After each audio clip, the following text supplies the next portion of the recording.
Más de la mitad de los catalanes tiene el español como lengua materna. Sin embargo, ninguno de estos catalanes puede escolarizar a sus hijos en español en un colegio público. Las leyes determinan que la enseñanza en español debe ser al menos un 25%, pero la Generalitat se niega a acatar estas leyes y las sentencias que la obligan a respetarla. El número de inspectores que vigilen que se cumpla la ley es mínimo y la Fiscalía, dependiente de un gobierno central rehén por voluntad propia de los votos independentistas, tampoco actúa para que se cumpla la ley. Esta situación, sin exagerar, es inédita entre las democracias del mundo. Pero hay ciudadanos y familias que, con un gran coste personal y sin apoyo de la Administración central, resisten la presión nacionalista y se oponen a la inmersión obligatoria y a la desaparición de la lengua común de la vida pública en Cataluña.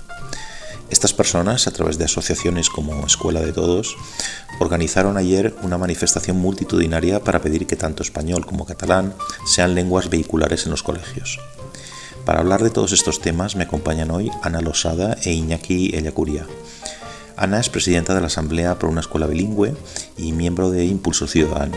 Ha comparecido en varias ocasiones en nombre de la asociación que preside en el Parlamento Español y en el Parlamento Europeo.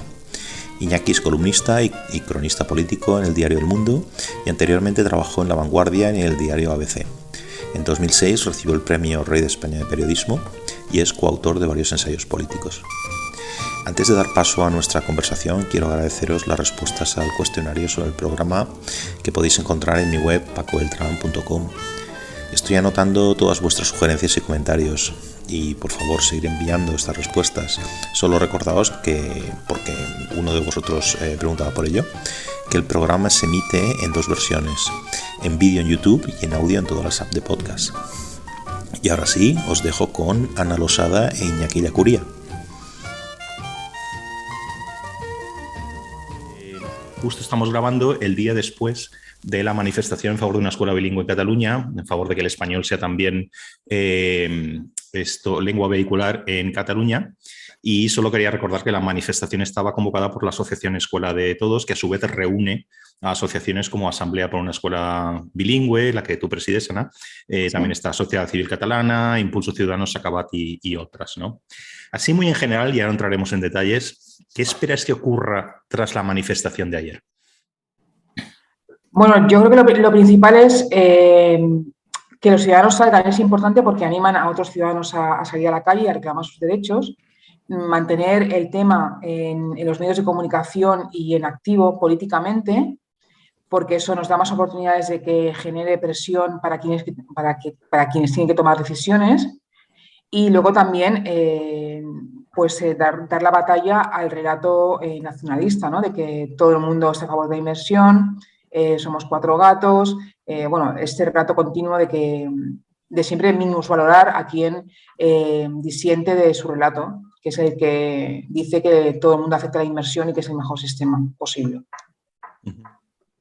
Iñaki. Sí, bueno, a ver, respecto a la política de la Generalitat, poco cambiará, en el sentido de que hoy con Cambray, el consejero de Educación, él mismo ha comparecido ante el Parlamento catalán y prácticamente no es que haya menospreciado, sino que ha ignorado la manifestación, ¿no? La movilización de ayer. Entonces ahí poco, lo que pasa es que yo creo que ha tenido un efecto primero de reencuentro de mucha gente que, como Ana, que están luchando por estos derechos y muchas veces en soledad o con un grupo reducido de gente. Pues ahí, el hecho del reencuentro siempre va muy bien, ¿no? En la resistencia, entre comillas, y ver que había mucha gente ayer manifestándose, que hay mucha gente que está dispuesta a hablar, a dar la cara, familias a denunciar esta situación.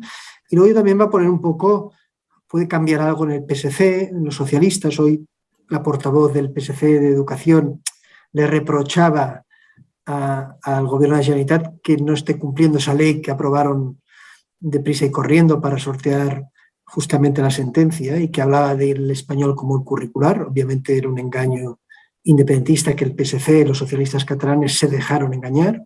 Y luego al PP, la presión sobre Feijóo por no haber venido, la presión mediática y de personas de su entorno, ¿no? Y del partido, por no haber venido a la manifestación de ayer, por no haber estado. Yo creo que después de las imágenes que se vieron este domingo, pues esto ha va a, como mínimo, cambiarle o inquietarle. Yo, perdona, es mi falsa inocencia con esto, ¿no? Pero yo aún no entiendo por qué no se cumple la sentencia del Tribunal Superior de Justicia de Cataluña. Es decir, para mí, yo no sé si estaré exagerando, no sé cómo lo veis vosotros, pero para mí es quizá el mayor atentado al Estado de Derecho y a la legalidad en España de los últimos tiempos. Y mira que no andamos sobrados de razones para que son ejemplos de atentados contra el Estado de Derecho, por lo menos en esta legislatura, diría yo. Pero bueno, yo no sé si esta comparación, si me veis, es exagerada, pero bueno, así como en los tiempos de la segregación en Estados Unidos, cuando Johnson envió a la Guardia Nacional a los estados del sur para que se cumpliera la política de desegregación y que los niños negros pudieran ir a las clases, ¿no? Y todos tenemos esas imágenes, esas fotos, ¿no?, de la policía protegiendo a los niños, ¿no? ¿Se debería enviar a la Policía Nacional a los colegios para garantizar el cumplimiento de la ley? A ver, claro, es que en Cataluña, después de lo que hemos vivido con el 1, hablar de esos temas, pues ahora es como de un enfrentamiento muy claro, ¿no? Lo que está claro es que si nosotros comparamos lo que está ocurriendo en Cataluña con la desobediencia de la Generalitat, por ejemplo, si mañana la señora Ayuso dice que se niega a aplicar la LOMLOE, por ejemplo, en los centros, estoy seguro de que habría una reacción inmediata. No sería un 155 inmediato, ¿no? Pero desde luego un requerimiento del gobierno, un escándalo político a todos los niveles y la situación de tensión sería insostenible, ¿no? Esto nunca ha ocurrido en Cataluña, bajo ningún caso, ¿no? La sentencia del TSJ no se ha cumplido, bueno, no se ha cumplido porque ahora mismo no se cumple porque hay un bloqueo hasta que el Constitucional resuelva y el TSJ catalán, desgraciadamente, tomó la decisión menos, digamos, que le suponía para los miembros del tribunal menos presión, porque ellos podían perfectamente haber llevado al Constitucional la ley y el decreto, pero mantener el espíritu del 25%, ¿no? Pero no lo hicieron, tomaron la decisión de no hacerlo y nosotros lo que sí que le reprochamos es que no fuera consciente, o si lo fue, pues no sé por qué hizo esa actuación, de que nos dejaba sin ningún tipo de herramienta para defendernos, que esa es la gravedad en la que vivimos, ¿no? Porque ya no estudiamos en catalán, que no estudiamos en castellano y esto llevamos 30 años así. El problema es que ahora ni siquiera aquellos padres que lo quieran pedir tienen la opción de hacerlo. Y luego estamos perdiendo algunos padres ese derecho porque la Generalitat está incumpliendo con las resoluciones judiciales, ¿no? Por tanto, estamos en una situación peor, la peor en los últimos 7 u 8 años, ¿no? Y esa es la gravedad. Claro, tú lo comparas con lo que me decía Estados Unidos, pues sí, porque se están vulnerando derechos fundamentales, ¿no? Lo que pasa es que, claro, no estamos en los años 60, estamos en los años, en el 2022, con las redes sociales que provocan un estallido mediático muy fácil, que están los medios de comunicación divididos entre unos y otros. Lo que sería un peligro es tomar decisiones de ese tipo, ¿no? Se pueden tomar decisiones duras, pero sin llegar a una situación que se pueda comparar con la que comentabas. Sí, a ver, yo creo que lo que se tenía que hacer es que hubiera inspectores de educación, ¿no?, que hicieran cumplir la norma y luego que Fiscalía actuara contra los cargos públicos, ¿no?, tanto el consejero de Educación como de su departamento, como los directores de centros donde se está vulnerando la ley.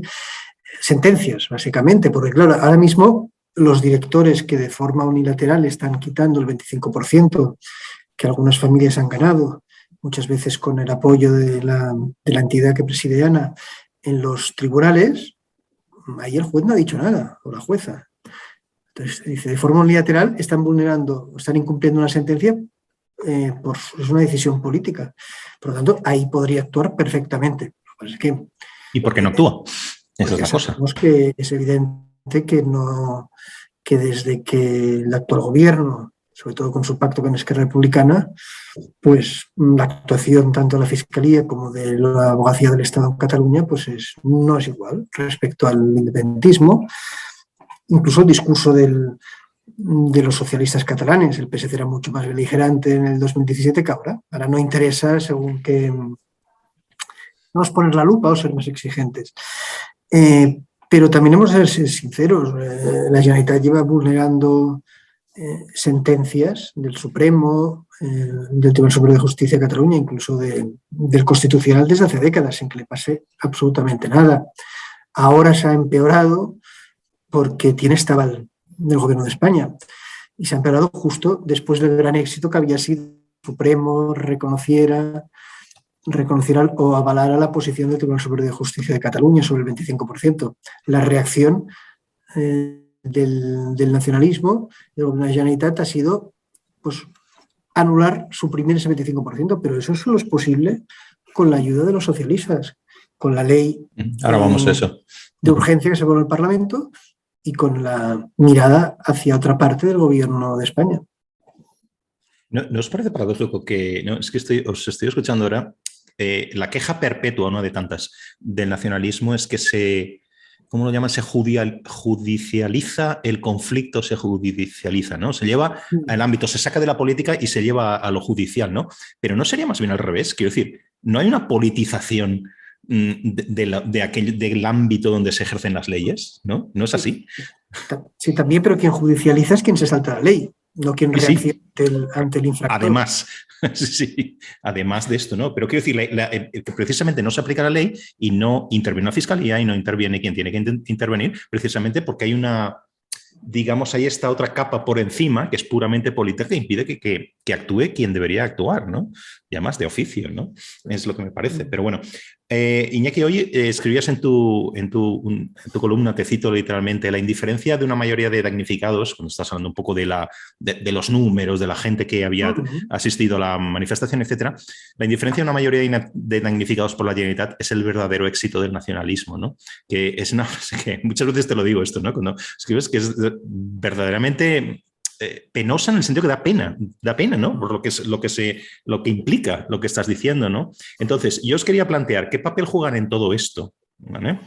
Por un lado, ya que habéis mencionado, si queréis, vamos uno por uno, ¿no? El gobierno central, pero no solo el de ahora, sino los de antes también, que también lo habéis mencionado, ¿no? Cualquiera de los dos. Bueno, yo creo que eso lo comentaba el otro día en una entrevista en la radio, ¿no? Es muy difícil movilizar a la gente cuando tú ves un problema y ves que no hay capacidad de solución, que no hay solución, que se enquista y que son muchos años y ves que no tienes ningún tipo de apoyo. Yo lo veo en mi familia, somos 3 hermanos y ayer uno de ellos fue a la manifestación, otro se quedó en casa y está en contra de la inversión. Pero, ¿qué me dice? Es que, ¿por qué hemos de darnos la cara cuando gobierno tras gobierno nos han dejado solos y no dan la cara por nosotros? Porque yo tengo que jugarme en el colegio de mis hijos porque el gobierno de España no hace lo que tiene que hacer, ¿no? Por tanto, la desmovilización es producto de que los gobiernos de España, de forma irresponsable, interesada, han dado la razón a quien está vulnerando los derechos, al pactar con ellos, al silenciar el tema, al no poner medios para solucionar los temas cuando se tienen que solucionar. Entonces, claro, llega un momento en que el ciudadano piensa, bueno, es que a lo mejor es que no tengo razón en lo que pienso, que lo pienso a lo mejor en la intimidad, pero es que veo que aquí, incluso el partido al que voto, X, tampoco da la cara por ese tema o no lo considera tan grave, ¿no? Entonces, yo creo que hay una parte importante de los ciudadanos que se han desmovilizado por eso. Igual que también podemos decir que ahora hay muchos más ciudadanos que hace 5 años que conocen sus derechos. Ese trabajo lo hemos hecho las asociaciones y sobre todo a partir del 1 de octubre, que la situación fue tan límite que allí salieron muchísimas cosas de la tensión, de la presión hacia los centros que han provocado un conocimiento que a lo mejor los ciudadanos no tenían antes, ¿no? Pero el papel del Gobierno de España es fundamental para entender, por supuesto, cómo hemos llegado hasta aquí y cómo está reaccionando la gente ante una impunidad tan grande de la Generalitat. Sí, en esa columna también decía que, claro, que esta indiferencia, esta falta de desmovilización es un éxito, ¿no? para el nacionalismo y también para el gobierno ahora mismo de España, que no le interesa la agitación, pero a la vez decía que no se puede reprochar a la gente. Por ejemplo, no le puedes decir a la gente que se movilizó en 2017 que era porque no se moviliza, pero dice, oiga, pero si yo me movilicé para un golpe a la democracia y los líderes de ese golpe están en la calle, están en la calle gobernando. Es muy difícil entonces exigir. Y luego en una democracia, claro, la gente tiene que funcionar bien. No soy yo, no es el ciudadano de a pie el que tiene que ejercer de fiscal o de inspector de educación. Pues yo entiendo una parte del cansancio de lo que comentaba Ana, ¿no? Que cuando ven que sirve para poco. Pero también hablando si queréis hablamos del número de los asistentes, yo creo que es una manifestación, nosotros decíamos, en el mundo casi semiclandestina, en el sentido en que en Cataluña se ha silenciado los días previos a esta convocatoria, Iba a ir ahora. mientras cuando hay una manifestación independentista, bueno, se convoca, casi se convoca desde la televisión. Y luego sabe mucha gente que a lo mejor sale fotografía de la manifestación de mañana o que participa o que habla desde el escenario, pues puede tener, no le va a pasar nada en la calle, pero bueno, sí que sea mal visto, puede tener problemas si es funcionario en su trabajo, no quiere que a su hijo le digan nada al colegio, y todo esto yo lo entiendo perfectamente, es muy comprensible. No se puede pedir a todo el mundo que sean héroes permanentemente, ¿no? Aquí la sociedad, el constitucionalismo ya lo hizo en el 2017. Si el Estado español y los gobiernos les fallan a esos ciudadanos, la culpa de la desmovilización, yo creo, que es del Estado y de los gobiernos, de la gente que hace lo que puede y decide quedarse en casa y no meterse en más líos. Yo estaba mirándole, pego un vistazo hace un rato a La Vanguardia y al periódico, no hay nada, cero. Pero es que nada, es que es algo, pero con todo el morro, quiero decir, es que es algo increíble. Pero ni alguna noticia pequeñita, escondida por dentro, absolutamente nada. Pero a mí hay otra cosa que como ciudadano me ha chocado no es la palabra, pero bueno, no sé un poco qué diría aquí, ¿no? Me parece insultante, eso es lo que yo diría. Ciertos otros periódicos podemos decir qué periódico es, etcétera, ¿no? Pero bueno, hablaron ayer de que había una protesta, pero como si fuera, no sé, los comerciantes de un barrio que se han unido y salen en protesta por la delincuencia, no lo sé, ¿no? Una protesta, o sea, era buscada esa expresión, y también por ahí había en otra edición, la derecha se vuelve con el castellano. Quiero decir, esto no es gratuito titular así esta noticia, ¿no? Y estoy hablando concretamente del periódico El País, ¿no?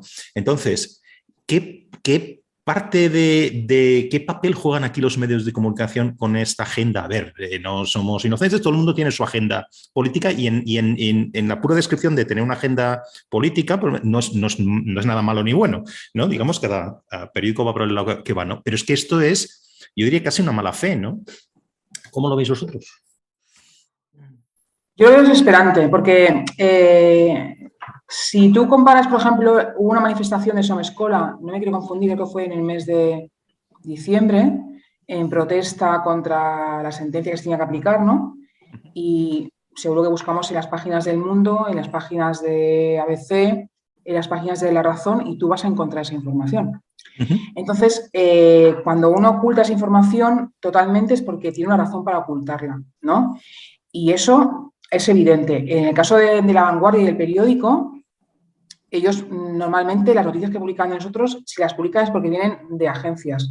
No te llaman para preguntarte cosas. Es algo muy excepcional, como por ejemplo el caso de Canet o cuando conseguimos la demanda de ejecución forzosa, ¿no?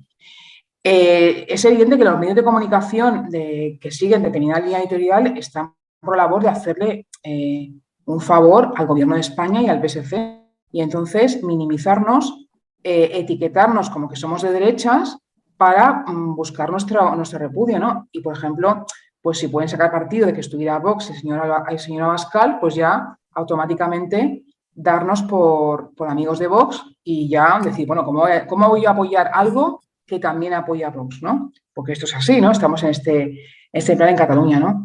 Yo no... Es realmente muy triste que tengamos unos medios de comunicación tan entregados a la línea de trabajo y de decisiones del Gobierno de España. Pero es que es así, y ese muro de cristal es muy difícil romperlo. Mucho. Y mira que nosotros nos consideramos que tenemos muy buenas relaciones con todos los periodistas, siempre les damos respuestas, pero a nosotros no decimos a nadie que no. Quien nos llame, respondemos, damos datos, y eso facilita que tengamos más entrada que pudiéramos tener con otra actitud hacia ellos, ¿no? Pero igualmente es muy difícil. El sistema comunicativo catalán igual se merecería un programa aparte. lo complicado que es, pero bueno. Pero Iñaki, es que este es de Madrid, no es siquiera el catalán. Es que no, esto... bueno, el de Madrid, no. digamos, hay otro de esto, que es el otro diario que tú decías, El País se puede decir, pues yo creo que es por afinidad al gobierno, y como al gobierno de Pedro Sánchez le molesta cualquier tipo de protesta en Cataluña contra que pueda inquietar a sus socios, pues bueno, eso como mínimo hablaba de la manifestación, ¿no? Yo creo que sí que hay una voluntad de, por un lado, silenciar, siempre se ha silenciado cualquier acto de disidencia con el nacionalismo, luego se le ridiculiza, ¿no? Como si al final, si una causa tiene un valor moral o una importancia, depende de si salen 10 o 10.000. A mí me da igual la gente que salga a la calle cuando es, ¿no? También hablabas de eso en tu columna. De derechos fundamentales, el respeto de derechos fundamentales y a sentencias judiciales. Pero aquí Pujol fue muy hábil. Pujol creó un sistema comunicativo en el que buena parte de sus ingresos se basan en la subvención o en la ayuda directa o con publicidad institucional. Cosa que en estas cantidades, porque eso es a través de si publican en catalán o no pasa prácticamente en ninguna comunidad. Tendría que en el País Vasco, pero creo que con este número, ¿no? de euros, de millones de euros se reparte al año, no pasa. Entonces, es normal, si tú dependes económicamente del gobierno de la Generalitat de turno, pues que moderes un poco pues, tus críticas a todo aquello que le pueda molestar. Y el tema de ahora mismo, el tema de la lengua, una vez Esquerra Republicana se ha dado cuenta o asumido de que no va más allá de los indultos, pues no va a poder sacar nada de la mesa de negociación con Pedro Sánchez. Su única bandera que puede enarbolar frente a su electorado es el del catalán y el modelo monolingüe para las escuelas. Entonces, por eso le están dando tanta importancia. En el discurso de la diada del presidente de Generalitat, Pere Aragonès, prácticamente lo que más habló y más destacó fue lo de haber eliminado el 25%. Para ellos es muy importante. Entonces, todo este cúmulo de circunstancias, de apoyos, de deudas que se tiene, pues explica que una manifestación, pues, oye, si quieres no la apoyes, pero es una manifestación que la presencia ya de líderes de todos los partidos, de casi todos los partidos, de referentes intelectuales que vinieron ayer o que se manifestaron ahí en Barcelona, con mínimo una cobertura digna, ¿no? Y lo que decía Ana, aquí se ve muy claro cuando comparas el trato con otras manifestaciones, porque si al resto, ¿no? Con independentistas, el resto se hiciera este mismo trato, pues dices, bueno, pero no. También pasó mucho con las manifestaciones de la NCI cuando en el 2017 Sociedad Civil Catalana movilizó a tanta o más gente que la NCI Òmnium. Igualmente, aunque salió, yo recuerdo que la manifestación del 8 de octubre de 2017 no había un helicóptero de televisión española grabándolo desde el cielo cuando se caen las independentistas. Y tú cogías el día siguiente los diarios y sí, hombre, no se podía ocultar el éxito de esa manifestación. Pero si con la del 11 de septiembre se daban 6 páginas, aquí se daban 3, ¿no? Se quedaba la cobertura. Siempre hay como un trato, no sé, como de ciudadanos de segunda, lo que Antonio Robles en su libro, ¿no? Extranjeros en su propia tierra. Es así. Lo habéis mencionado antes también. Feijóo, que no estaba ayer, se ha comprometido a, entre comillas, utilizar todas las herramientas del Estado para conseguir la cordialidad lingüística. Primero es que si llega al gobierno. No sé muy bien qué es esto de cordialidad lingüística, pero bueno, me imagino. ¿Creéis que esto es suficiente? Ana, ¿tú cómo lo ves? Pues yo no sé lo que el señor Feijóo piensa de la cordialidad lingüística ni del bilingüismo cordial, pero la semana pasada nos llamó, hablé yo con él, nos llamó él por voluntad propia, ¿no? Creo que fue el miércoles por la mañana, y entonces nosotros somos muy claros cuando les decimos las cosas, ¿no?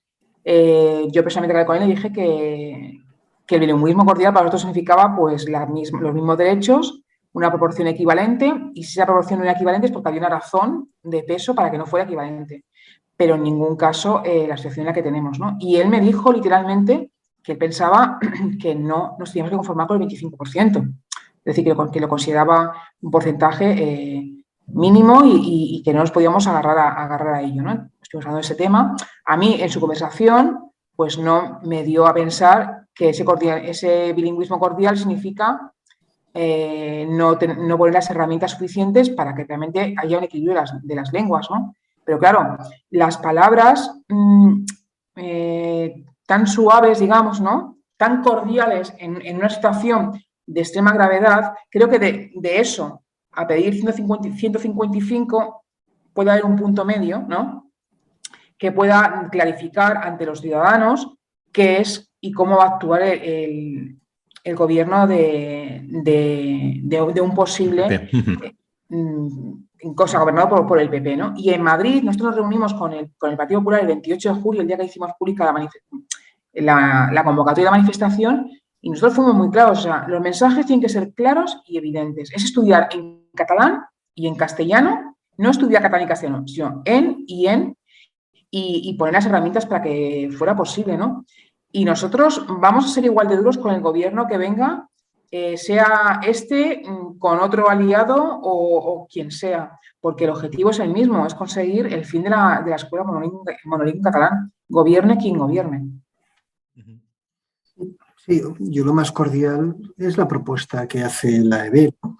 Que se conforma con un 25, que mayor cordialidad cuando lo lógico en un país y en una comunidad que es bilingüe, pues es que el idioma oficial y de todo el país, y que es un idioma mayoritario todavía en muchos de los nacidos en Cataluña, pues tuviera un porcentaje mayor. Por lo tanto, yo creo que la posición de las familias y de las entidades catalanas, mayor cordialidad, que está aceptando un 25%, me parece difícil de encontrar. Por lo tanto, yo entiendo, a ver, Feijóo tiene un problema.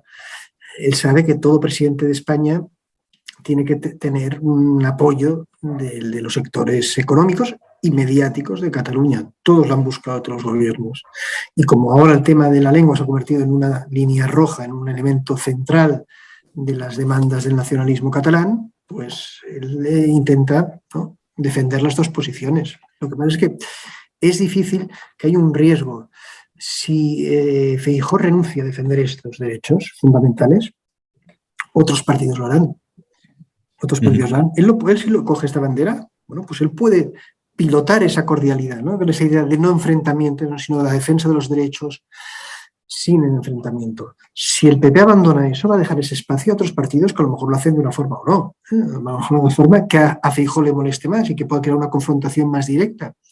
Por lo tanto, yo creo que el PP, como principal partido de la derecha española, de centro-derecha todavía, debería ser muy consciente de que tiene que liderar un poco estas demandas y estar al lado, sobre todo, de las entidades que en Cataluña están al lado de las familias y llevando estos temas a los tribunales, y que son las que están peleando de verdad. Al final es acompañar, y cuando se gobierne, que se cumpla la ley. Es que no hay una cosa tan extraña en la Unión Europea, que es que un gobierno haga cumplir la ley en su país.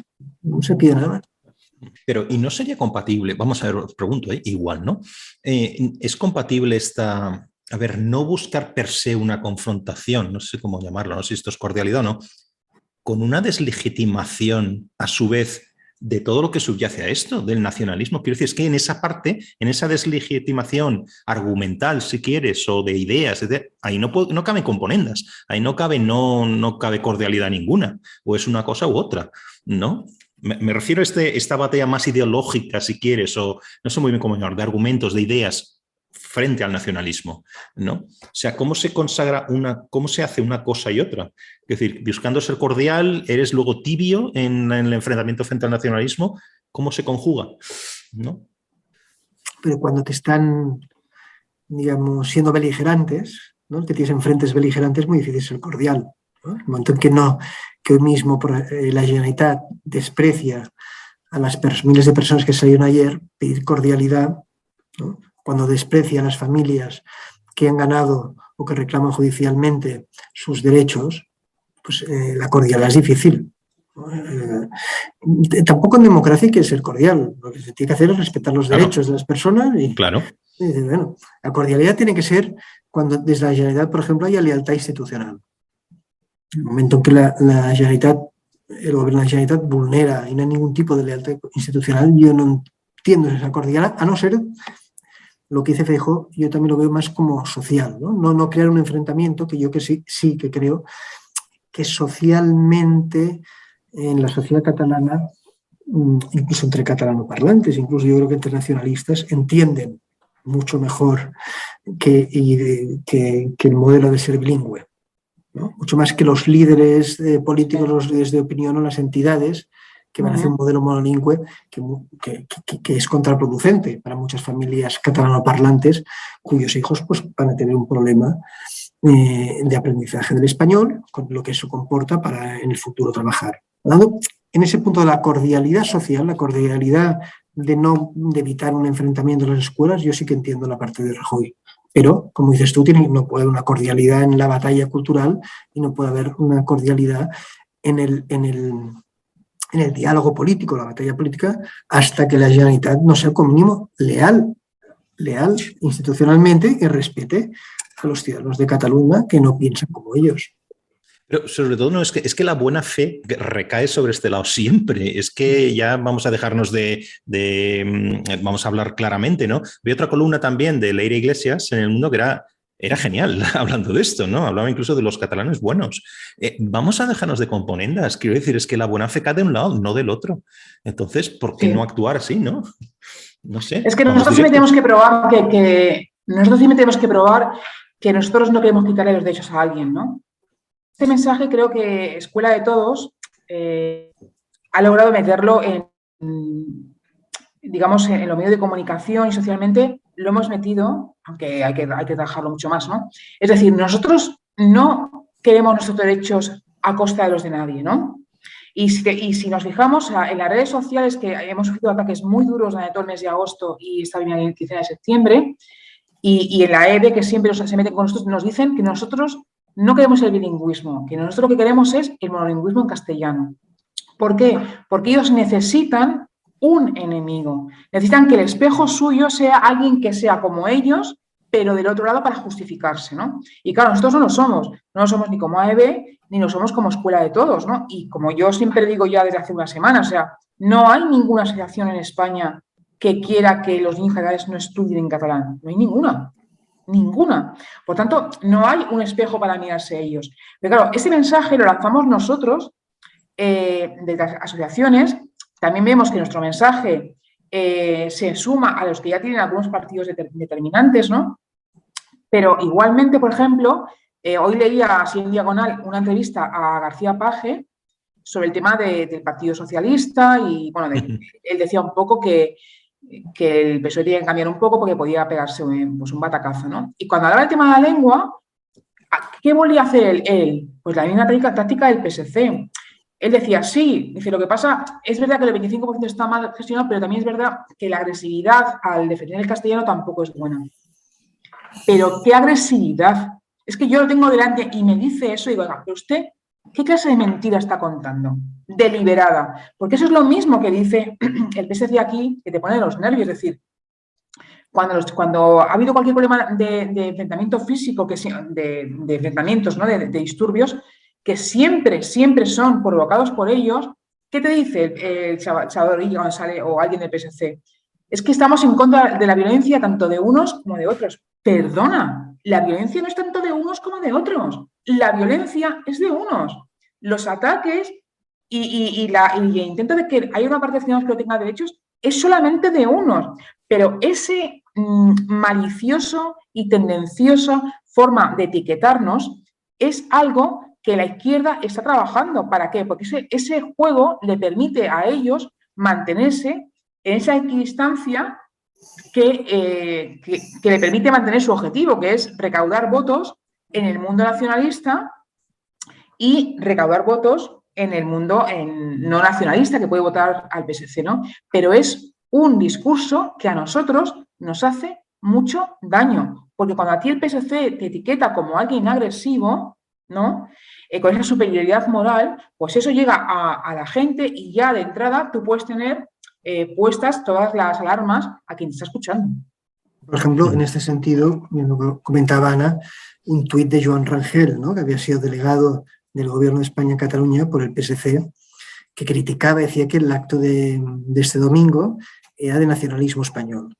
¿no? Ya. Dice, oiga, a ver, pedir el bilingüismo es ser nacionalista, pero luego se quejaba de que el cartel se habla de español y no de castellano, ¿no? Un cacao mental, pero es lo que decía, al final es la utilización como si fueran, esto sobre todo los socialistas, la izquierda, también Colau, el colauismo, es como dice, bueno, hay dos nacionalismos enfrentados y nosotros somos la tercera vía. Sí. ¿No? Esto es totalmente falso, porque una de las cosas que la EB y la Escuela de Todos hace, yo creo que acertadamente, es hablar de bilingüismo. De aquí no es nadie, se le va a quitar catalán y dejar de, obviamente, porque todos, estoy convencido que todo el mundo que se manifestaba ayer, ese domingo en Barcelona, defendía o consideraba, ¿no?, el catalán como una lengua propia y quiere que se enseñe a sus hijos, se aprenda y sea una lengua reconocida. Es que a nadie se le pasa por la cabeza esto. Esto es un discurso ya ultramontano, que es que, ¿entiendes? Entonces, como eso molesta, como dicen, no, es que esta gente quiere también que estudien catalán. Lo único que pide que el castellano no sea la lengua del patio.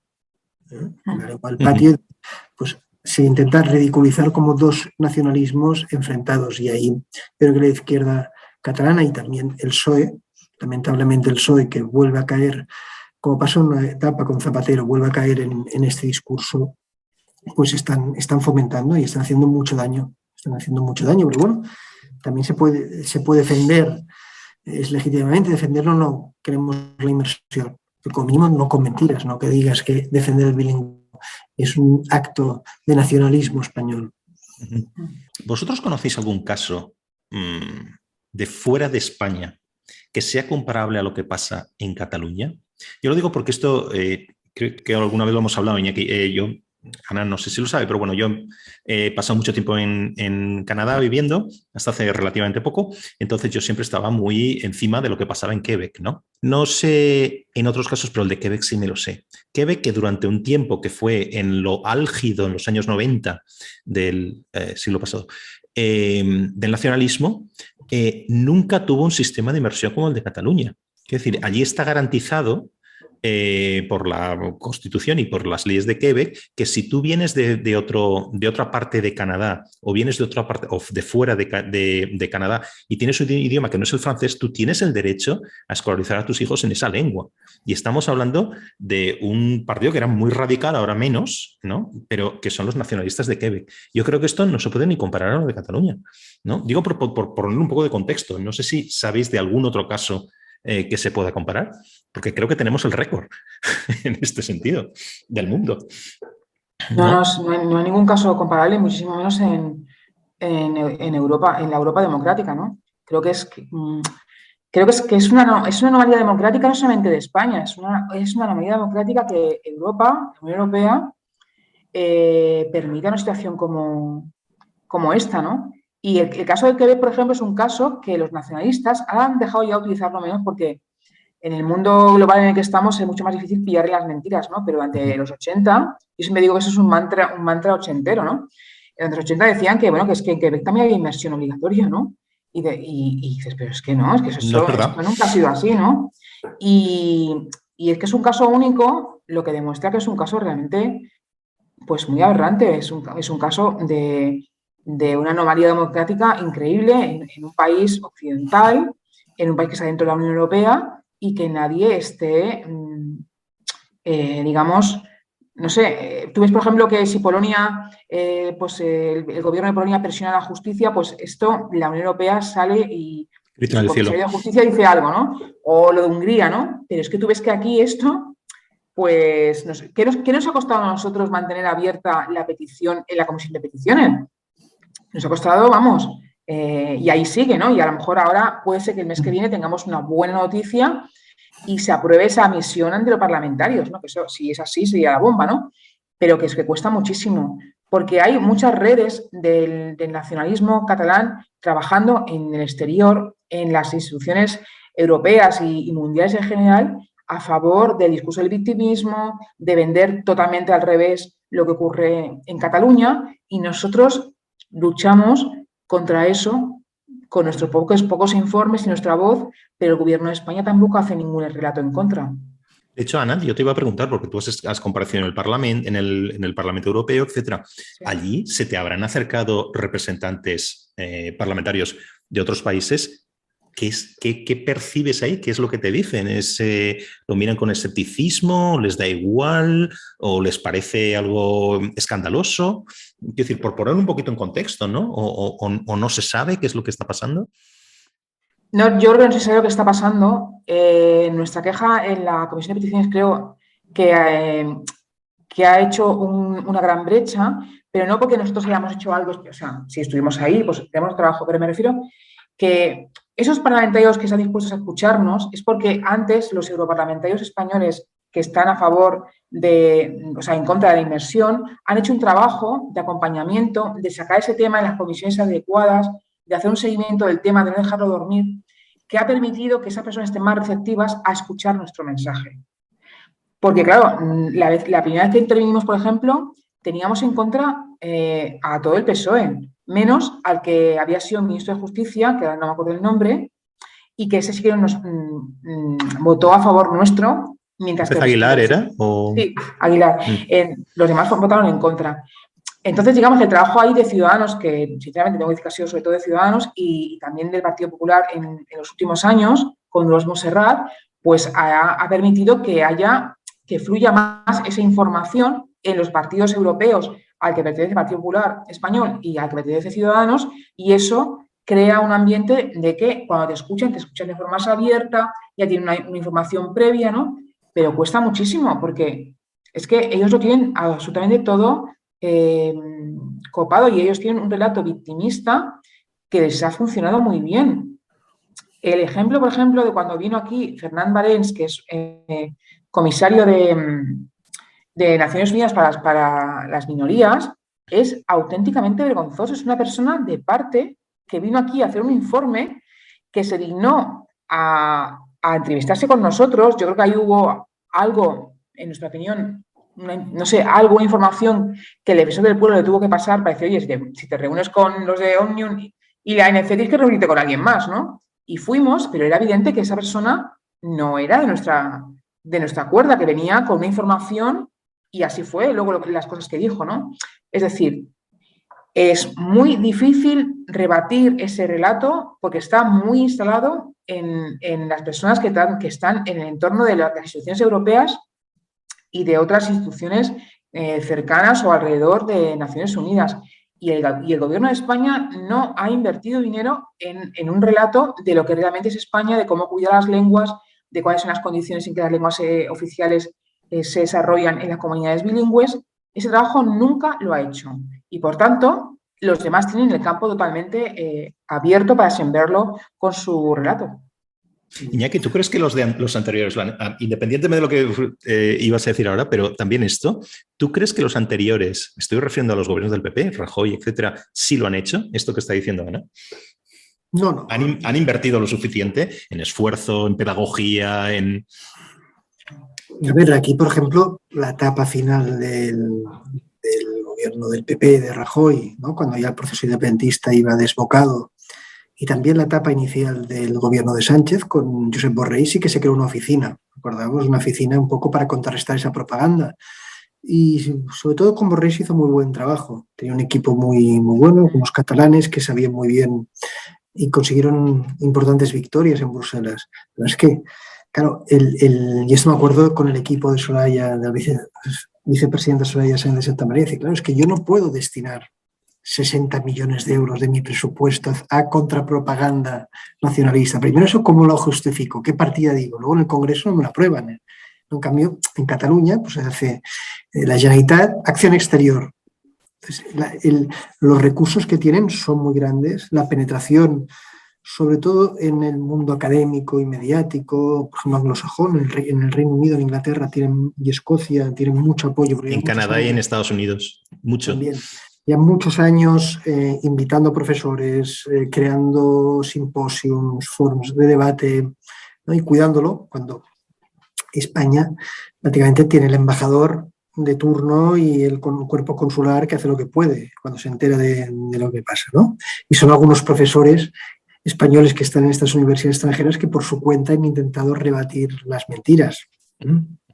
Sí, jugándonos la cara, literalmente, ¿eh? Literalmente. Sí, que esto lo sabes bien y lo has vivido en persona. Entonces, quiero decir que poco trabajo se hace. Se hizo un poco eso, ¿no? En los años de los presidentes, pero cuando se vuelve ya a la normalidad, eso se ha desactivado y vemos cómo la propaganda continúa. Pero una propaganda que algún día se habrá de investigar. Se habrá de investigar como Julian Assange o Snowden, que están al servicio de Putin, conocido, activistas, pues las semanas del 2017 y del 1 empezaron a tuitear de repente, les cogió una pasión desconocida y desenfrenada por Cataluña y empezaron a tuitear a favor del proceso independentista. Lo digo porque ahora que sale todos estos en esta investigación del New York Times sobre los 300 millones o más que Rusia ha ido repartiendo a partidos políticos, sobre todo nacionalistas y populistas de extrema derecha y de extrema izquierda en Europa y a medios de comunicación para tener, ¿no? Para desestabilizar, pues habría que investigar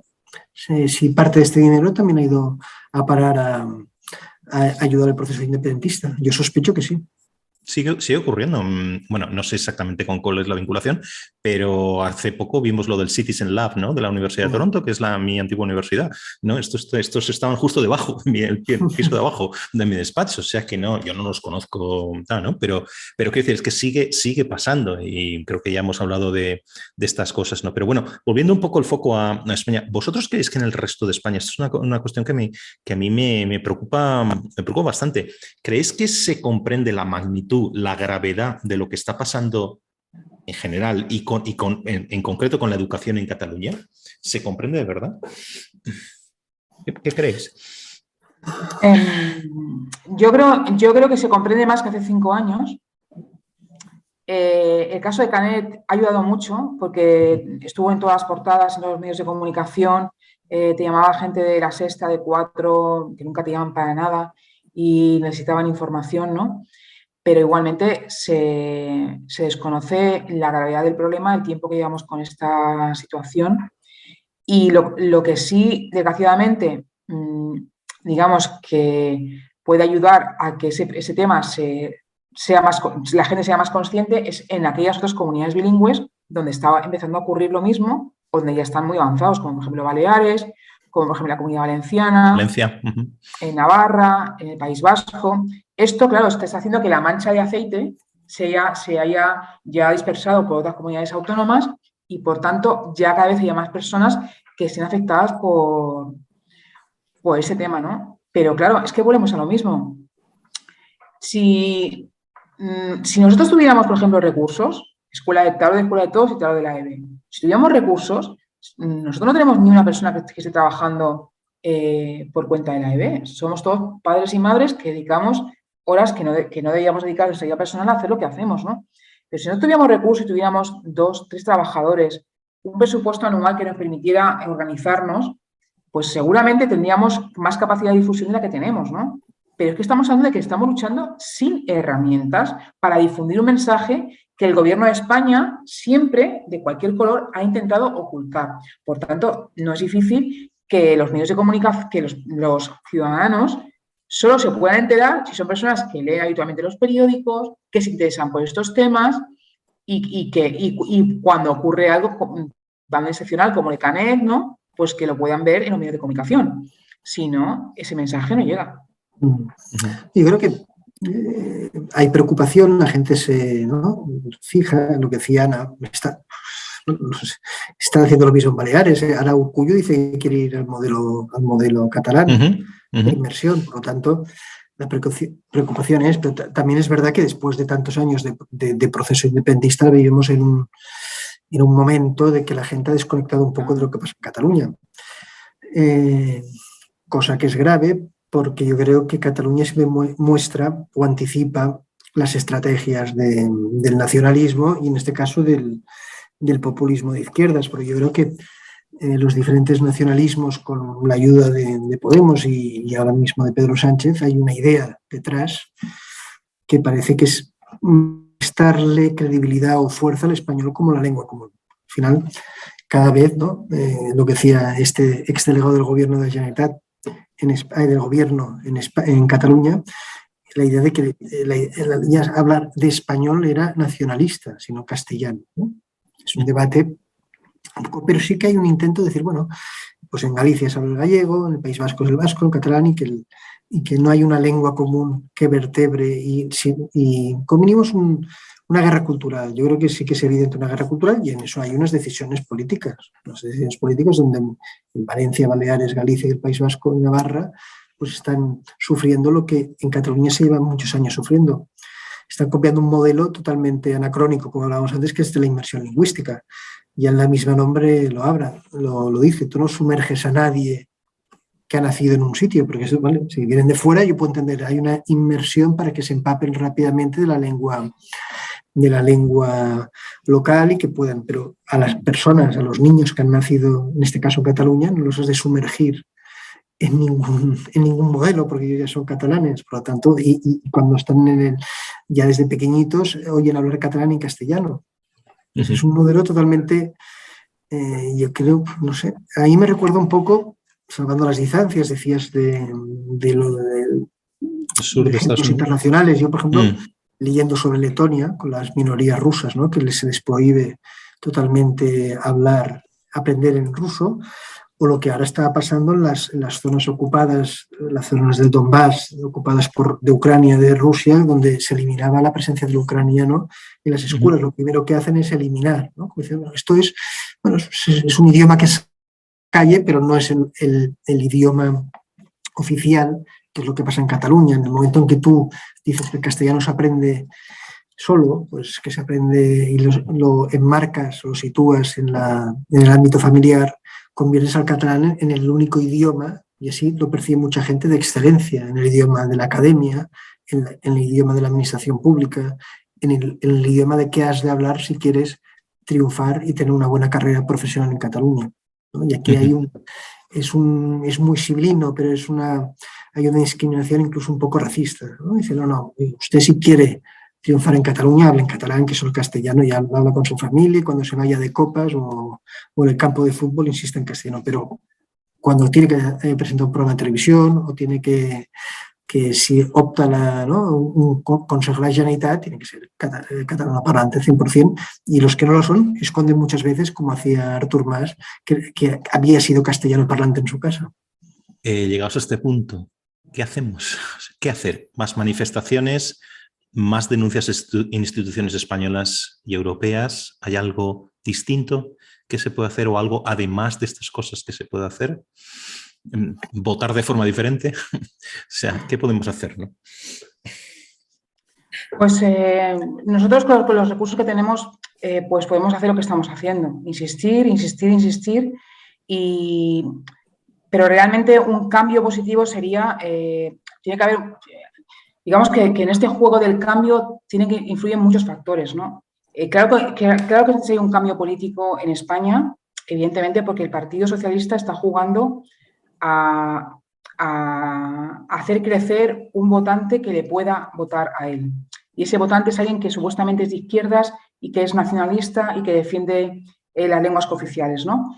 Entonces, te enfrentas al votante que puede votar a un gobierno de España desfavorable a nuestra causa, pero también tenemos un problema en el bloque constitucionalista en Cataluña, donde está totalmente, está muy dividido, ¿no? Aunque ayer estuvieron juntos a la manifestación, pero me refiero que el voto es muy dividido, con lo que la fuerza es menor. Y también hay un gran número de catalanes que se abstuvieron en las últimas elecciones, ¿no? Con lo que hace prever que unas elecciones pues, pueden ir igual si se convocaran dentro de pocos meses, ¿no? Eso por un lado. Y luego, cambiar de estrategia sin tener recursos es muy difícil. Nosotros no tenemos recursos. Es que nosotros hemos hecho la manifestación. Tuvimos un boom de donaciones cuando pasó del 25% en diciembre y hemos ido gestionando ese dinero y hemos conseguido donaciones sobre todo de personas anónimas que te dan 10, 20 euros, pero no tenemos recursos. Entonces, claro, sin recursos, sin personas liberadas para hacer un trabajo de difusión, de programación, etcétera, es muy difícil enfrentarte a toda esta maquinaria. Yo pongo un ejemplo básico. Cuando nosotros conseguimos una sentencia favorable con el tema de la selectividad, eran dos abogados nuestros contra los abogados de la Generalitat y los abogados de 3 universidades catalanas y los abogados de Plataforma per la Llengua. Es decir, que es que luchamos contra todos ellos. Y las personas que están luchando contra ellos son personas que tienen sus trabajos, su vida personal, que dedican horas de dormir a hacer un trabajo del gobierno de España. Entonces, claro, es muy difícil esta lucha con tal ventaja y desproporción de recursos, ¿no? Aún así, nosotros vamos a seguir utilizando los canales que ya hemos abierto y pensamos que la marca de Escuela de Todos es una buena marca y que hemos tomado una buena decisión, ¿no? Hemos escondido nuestras marcas, hemos sido muy generosos para decir, oye, vamos a crear algo que sea más potente y que pueda llegar más a la gente en vez de cosas minúsculas, ¿no? Vamos a seguir por ese camino a ver qué es lo que nos aporta, ¿no? Pero el cambio depende de muchísimos factores y todos tienen que funcionar bien. El que hablábamos antes con Iñaki de la acción exterior de España, eso tiene que empezar a funcionar. Antes, cuando hablabais, se me olvidaba un pequeño detalle. Cuando yo estaba en Sociedad Catalana, recuerdo una reunión que montó Sociedad Catalana con periodistas extranjeros en Madrid. Y fuimos un grupo de 4 o 5 personas y nos entrevistamos con al menos 15 periodistas de diferentes países. ¿Qué te decían? Es que a nosotros nadie nos ha juntado así para contar lo que pasa en Cataluña, el gobierno de España. Y cuando te juntas con ellos, están pensando que nosotros ya deberíamos de saber lo que pasa, ¿no? Claro, es que cosas tan fáciles como esas, ¿no? De mantener a los periodistas informados, con otro punto de vista, de dar acceso a otra información diferente, más del día a día, ¿no? Pues eso no se hace. Entonces, claro, es que estamos con muchas herramientas en contra que no solamente son las del nacionalismo, sino las nuestras que no se utilizan. Por tanto, si todas esas puntas de lanza se medio arreglan, el cambio puede ser más rápido de lo que pensamos. Pero si no se medio arreglan ninguna, pues va a ser muy lento, es muy difícil. Sí, hombre, una cosa que se debería exigir, ¿no? Debería exigir a los partidos que enfrentan las acciones generales sería que hubiera una política de Estado respecto a Cataluña. Y eso tendría que partir desde un pacto de Estado donde hubiera unos mínimos que todos los partidos acordaran de respetar, de colaborar al respecto. Bueno, yo solo sé eso en Cataluña, pero sé eso en aquellas comunidades donde hay nacionalismos, pero una política de Estado, dice, oiga, pues ¿no? Apoyo a las entidades que están trabajando, hacer respetar la Constitución, cosas básicas, mínimas, hacer cumplir la ley o actuar cuando se está discriminando o vulnerando los derechos de personas. ¿Qué modelo de Estado queremos? Yo creo que había una política de Estado respecto a Cataluña sería muy importante porque ahí sí que podría haber un punto de encuentro de los diferentes partidos y luego sacarlo del debate partidista. Oiga, esto no porque usted quiera pactar con Esquerra o usted quiera pactar con la Nueva Convergencia, no va a generar, ¿no? La idea. No, ahora no vamos a olvidarnos del 25% del bilingüismo por esto. No, porque tiene que haber una política de Estado. Como en el Reino Unido, ¿no? Hay un ministro para Escocia, pues tendría que haber aquí también, digamos, es una política de Estado. Yo creo que sería básico. Y luego la otra no puede ser que si el nacionalismo catalán castiga socialmente e incluso profesionalmente a las personas que como Ana dedican tiempo y esfuerzo a defender básicamente la Constitución en Cataluña, lo que tienen que conseguir los gobiernos de España y el Estado es que defender la Constitución de Cataluña no te penalice. Yo no digo favorecerles, sino es que no te penalice. No puedes que por dar la cara te perjudique de tal manera y estés completamente abandonado. No. Qué curioso que todo esto tuviera que ser materia de pacto de Estado, cuando esto en realidad casi, si quieres, es una cosa protopolítica, es una cosa que viene antes de la política, es decir, son las reglas de juego básicas. O sea, uno no puede vulnerar los derechos de sus conciudadanos, punto. Esto no es parte del juego político, esto es antes del juego político, ¿no? Pero en fin, estamos en unas circunstancias un poco distintas a eso, ¿no? Os quiero dar las gracias a los dos. Ana, muchísimas gracias por todo lo que hacéis, ¿verdad? Con esa falta de recursos y con todos esos sacrificios, que sé un poquito, en una fracción sí sé un poquito lo que son, ¿no? Y ya que también, en el fondo al final estamos hablando de las mismas cosas, ¿no? De los derechos de todos, y una cosa que no mencioné antes, pero que va de soi, como se suele decir, es que estamos mucho diciendo lo que pasa en Cataluña, la educación en Cataluña. No, es que esto nos pasa a todos. Yo insisto mucho en todos mis programas de esto, que decir, esto es un problema de los españoles. No es una cosa de pasa en un rincón de España o pasa a ciertas personas, ¿no? Esto nos incumbe a todos. Y cuanto más tengamos esto claro, más habremos avanzado un poquito en resolverlo, ¿no? Porque esto es una cuestión de todos los españoles, creo. Así que muchas gracias. Gracias a vosotros. Muy bien, gracias.